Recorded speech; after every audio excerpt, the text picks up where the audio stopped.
Hi, I'm Nick Gillespie with Reason TV, and today we're talking with Emily Eakins, the polling director of the Reason Foundation and a PhD student at UCLA. Emily, thanks for talking to us. Good to be with you. We've got a polling project at Reason Foundation now. Tell us what we're doing. Well, we are doing a quarterly national poll, surveying public opinion on a variety of issues, many of which will be very interesting to the Reason audience. What are some of the topics that future polls are going to go into? Some of those include topics about drug policy, immigration, entitlement reform, and even, what has the public learned since the financial crisis in 2008? And my understanding is that our polls are going to be showing not just what people think, but how or why they think that. Exactly. That's a niche that we hope to really focus on, is not just what people think, but why they think it, and also allow for a great deal of transparency in the results. We plan to have all of our data available online, publicly available. People can download it, look at it for themselves, and be able to analyze it. Right. Okay, well that sounds great, and in keeping with the foundation, the magazine, the websites, interesting kind of open source group, I don't want to say group think, but distributed intelligence.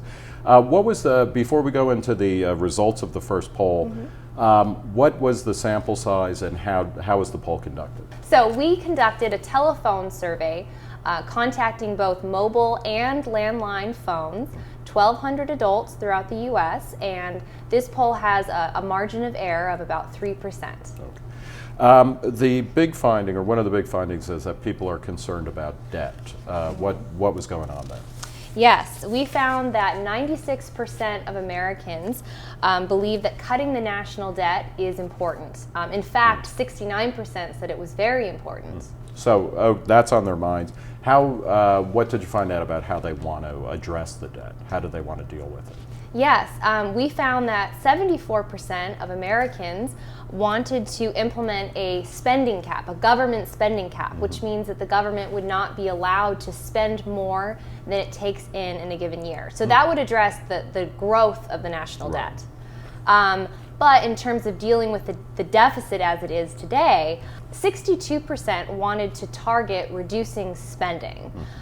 So of that, about 16% wanted to temper reducing spending with minimal tax increases, and 45% opposed tax increases altogether. So there is not, people are interested in reducing the debt and reducing deficit spending on an annual basis, and they're looking more towards trimming spending rather than hiking taxes. According to this poll, that is what we found. What, more broadly, you asked some questions about kind of reform of the income tax system. What did you find there? Yes, we found that 57% of Americans favored the flat tax as a replacement for the income tax. And a flat tax, which would be a set rate on income, and you get rid of various deductions and things like that. Correct. We asked a question addressing that, specifically asking if people favored eliminating tax credits and tax deductions in exchange for lower taxes and a simpler tax system. And we found a plurality supported, but that was still only about 44%. So there's a sense that people want a simpler, flatter code, but we're not exactly, it's not a slam dunk that everybody wants this or that. Yeah, it didn't seem to that to be the case. But we did find, interestingly, that most people opposed a national sales tax. Only 33% favored a national sales tax to replace the income tax. So, does the poll shed any light on why that might be? Well, that's actually why we have future polls. Okay. All right, good to know. And then what did the poll find about the political climate as we look forward to the 2012 presidential run? Well, interestingly, about 81% of Americans said that they would or may consider voting for a third party or independent presidential candidate in 2012. But I feel like I should be clear about what this means. In the American electoral system, we have two parties, and that's unlikely to change. So what does this finding really mean? And it most likely means that people are receptive to considering non-traditional candidates. Just, that the mold of the Democratic candidate or the mold of the Republican candidate isn't the only kind of candidate they would consider. Now, in terms of voting, that's a different story.